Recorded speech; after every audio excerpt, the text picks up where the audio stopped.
10월 18일 수요일 하나님 말씀 열왕기상 18장 1절에서 15절 가서 아합에게 보이라 라는 제목을 가지고 말씀을 살펴보겠습니다. 한번 따라하겠습니다. 가서 아합에게 보이라. 이제 이스라엘 백성들의 기근이 너무 심해졌죠. 3년 6개월 동안 비가 내리지 않으니까 이제는 왕조차 물이 없어서 자신들의 그 노새와 나귀가 죽을 지경이죠. 그래서 정말 이렇게 물을 찾아서 하나님의 신실한 대신인 선지자 오바댜하고 다른 사람이에요. 이 사람하고 같이 이제 물을 찾아 다니는 가운데 있습니다. 근데 하나님께서는 이제 엘리야에게 직접적으로 아합에 가서 보이라고 얘기하고 있습니다. 아합은 지금 비가 안 오는 이 처참한 3년 6개월 동안 비가 오지 않는 처참한 상황의 원인을 자신이 아니라 엘리야에게서 찾고 있었어요. 엘리야 잡아서 죽이겠다는 거죠. 엘리야가 비를 못 오게 해서 이렇게 됐다는 거예요.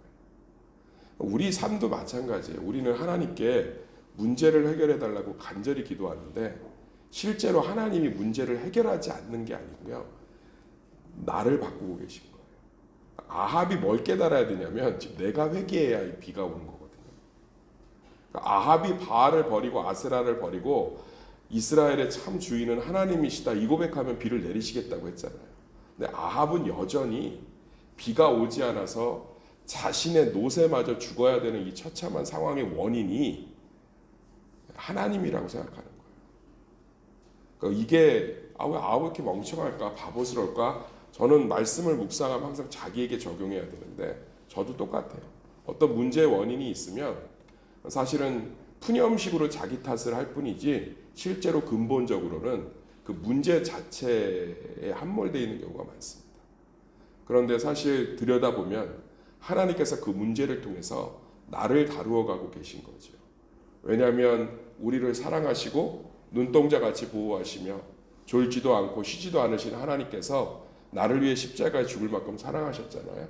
그러니까 내 삶의 근본적인 문제를 해결하기 위해서 나를 다루어 가고 있는 거예요. 하나님 앞에 물이 근본적인 해결이 아니죠. 이스라엘 백성이 바알과 아세라를 버리고 하나님께 돌아오는 것이 근본적인 해결이죠.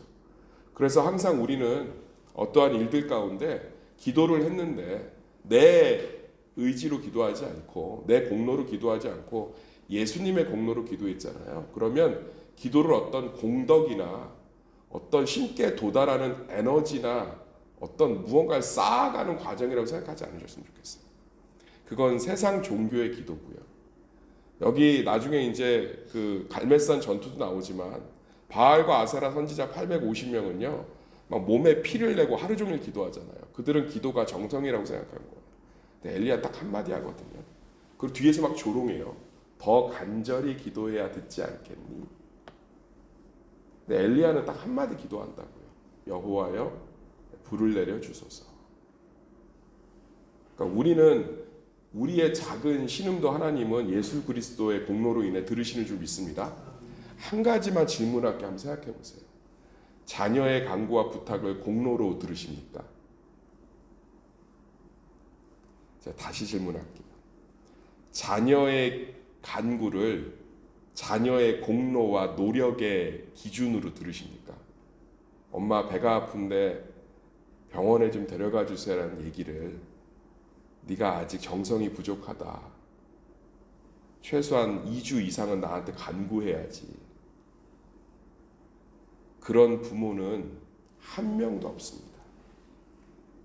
다시 한번 질문할게요. 자녀의 간구를 공로와 노력에 의지해서 응답하시냐고요. 자녀의 간구는 중요성에 따라서 응답합니다. 엄마 밥 줘. 알았어, 이거 해놓고 줄게. 엄마 배가 아파. 얼른 병원 가자. 하나님도 예수님으로 말미암아 우리와 아버지와 아들의 관계가 된 줄 믿습니다. 그러면 우리의 간구는 하나님에게 작은 신음조차도 상달되는 줄 믿습니다. 예수 그리스도 때문에. 그러면 그분에게는 응답이 오지 않는 것이 아니고 근본을 건드리고 계신 거예요. 지금 아합은 엘리야 잡아 죽이려고 애를 쓰고 있잖아요. 아합은 이 자신의 문제를 발견하지 못하잖아요. 근데 하나님은 근본적인 걸 건들고 계시잖아요. 비하고 농사는 누가 책임진다는 거예요? 하나님이 책임진다는 거예요. 우리 삶도 마찬가지입니다. 하나님은 응답을 주시지 않는 분이 아니시며, 하나님은 응답을 기다리게 하시는 분도 아니시며, 하나님은 내 정성을 보시며 응답을 거절하는 분도 아니십니다. 자신의 주권과 판단으로 하나님의 가장 좋은 때의 응답을 확실히 주시며, 그 응답은 확실히 나에게 가장 좋은 것을 주시며, 내가 생각하지 않는 길이라 할지라도 가보면 하나님의 응답은 100% 순전한 나의 유익이 되는 길인 줄 믿습니다. 그게 모든 세상의 기도와 예수 그리스도의 복음과 십자가가 완성한 기도의 차이예요. 믿으십니까? 예수님의 기도는 제자들의 기도와 달랐지요. 하늘에 계신 우리 아빠로 시작합니다. 짧았지만 하나님에 대한 깊은 신뢰가 있습니다. 우리의 기도가 정성과 어떤 노력의 전제를 깔고 하고 있다면 그것은 예수 그리스도의 공로를 신뢰하지 않는 거죠. 하나님을 신뢰하지 않는 거죠. 예수 그리스도의 공로와 하나님을 신뢰하면 우리의 기도는 24시간이 될 수 있고 어느 장소에든 될 수 있고 무엇이든 간구할 수 있으며 무엇이든 기대하게 됩니다. 할렐루야. 어쨌든 지금 엘리야가 이제 하나님 앞에 아합 왕 앞에 쓰는 건 죽음을 각오하는 거죠. 얘기했잖아요. 아합은 지금 엘리야 때문에 비 안 온다고 해서 잡아 죽이려고 전국 방방곡곡을 다 뒤졌잖아요. 잡으면 죽이려고. 그런데 하나님께서 이제 엘리야를 아합 왕 앞에 그대로 세우고 있습니다. 이것을 왜 하나님께서는 요구하셨느냐? 하나예요. 하나님께서 하나님의 백성을 지키신다는 걸 보여주는 거죠. 오늘 모든 오바댜와의 대화도 그렇고 아합 왕 앞에 가면 다 죽는다는 거예요. 지금 아합 왕은요 선지자를 다 죽이기 시작했어요. 대단한 거예요. 저는 진짜 이렇게 강팍할 수가 있나. 근데 우리 삶 들여다보면 그래요. 다 꺾이고 죽고 아프고 하는데도 끝까지 내 고집 못 버리고, 내가 살아왔던 가치관 못 버리고, 내가 살아왔던 틀 못 버리고. 제가 볼 땐 선악과를 따먹고 하나님처럼 되기로 작정하고 에덴 동산을 뛰쳐나온 이후로 인간의 고집과 아집은 무지함과 더불어서 최악의 좁은 시각을 만들어낸 것 같아요. 저를 봐도. 진짜 눈만 들면 비를 하나님이 주신다는 고백만 하면 내리는데 끝까지 다 죽이잖아요.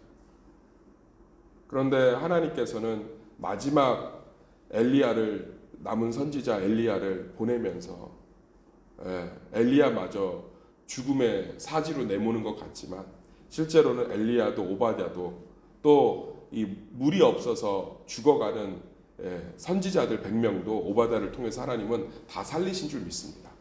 그러니까 지금 계속 얘기하고 있는 거죠. 비가 아무리 안 오는 기근 속에서도 내 말씀에 붙들린 사람들은 하나님이 다 지키시고 살리고 계신 거예요. 그 방법이 오바댜를 통해서든 사르밧과의 기적을 통해서든 그리시네가를 통해서든 하나님이 사람마다 지문이 다른 것처럼 다양한 방식으로지만 자기 말씀 가운데 서 있는 하나님의 자녀는 하나님이 지키시는 거죠. 이 말씀을 믿으시기를 소망합니다. 오늘 그 얘기잖아요. 오바댜한테 가서 이제 엘리야가 가서 아합 왕한테 가서 나 좀 만나게 주선을 좀 해달라. 다이렉트로 만나게 해달라. 그랬더니 오바댜가 기겁하잖아요. 겁먹어서 기겁한 게 아니라 오바댜는 하나님을 지극히 경외하는 자예요. 선지자 오바댜하고는 다릅니다. 대신이에요, 대신. 뭐냐면 엘리야를 그렇게 찾으려고 했는데 아합이 모든 군사와 특수부대를 동원해서 못 찾았다는 건 하나님이 숨기셨다는 걸 아는 거예요. 하나님께서 숨기신 엘리야를 자기가 가서 아합에게 말해서 아합이 죽이려고 하면 또 하나님이 숨기실 거잖아요. 오바댜는 되게 순수한 신앙을 갖고 있는 거예요. 그러면 어떻게 돼요? 자기가 거짓말하는 게 되고 또 죽임당하잖아요. 그랬더니 엘리야가 뭐라고 그러죠? 너무 멋진 말하죠.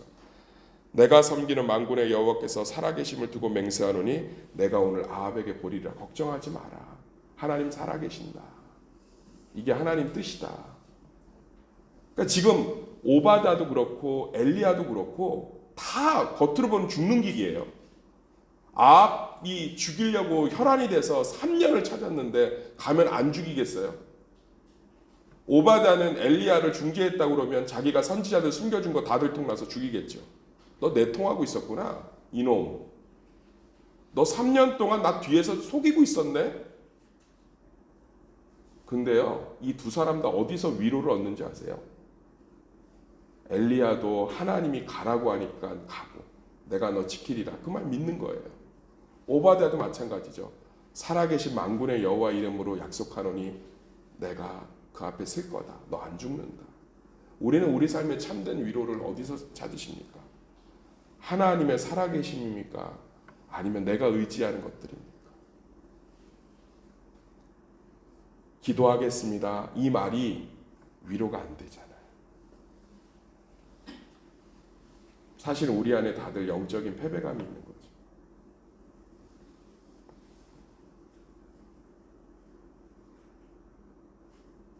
내가 오늘 그 문제를 놓고 같이 기도하겠습니다. 라는 말 한마디가 우리에게 기대가 되기를 소망합니다. 왜냐하면 기도는 정성이 아니니까.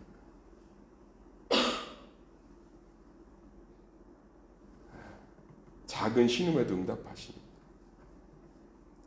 저는 우리 교회의 성도에게 우리 교회가 내가 당신을 위해 기도하겠습니다 라는 말이 엘리야가 오바댜에게 뭐 기적을 보여주니까 뭐합니까? 아무것도 안 해요. 그냥 만군의 여호와의 살아계심을 두고 맹세하노니 하나님 살아계신다. 그리고 보내잖아요. 그 말 한마디에 그냥 담대하게 쓰잖아요. 엘리야도 마찬가지잖아요. 여호와의 말씀 이만이라 가서 쓰라니까 쓰잖아요. 하나님 함께 하시니까. 기도하겠습니다. 그것이 기대가 되고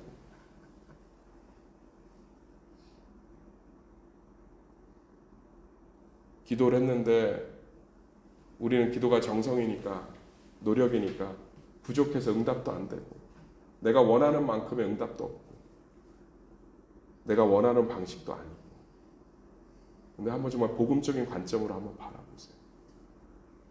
하나님은 예수님 때문에 우리의 작은 신음에도 100% 응답하고 계시다면 하나님의 일하심이 다양한 영역에서 보일 줄 믿습니다. 나를 다루어가고 나를 바꾸고 계시고 상황을 반전시키고 계시고 근원을 다루고 계시며 나를 넓혀가고 계시며 하나님 저 사람을 해결해 주세요라고 막 기도하지. 목회는 사람과의 관계니까 하나님 저 사람을 해결해 주세요라고 간절히 기도합니다. 하나님 그 사람 해결해 주지 않아요. 그런데 어느새 그 사람이 나에게 신경 쓰지 않는 사람이 될 정도로 저를 넓혀가고 계시더라고요.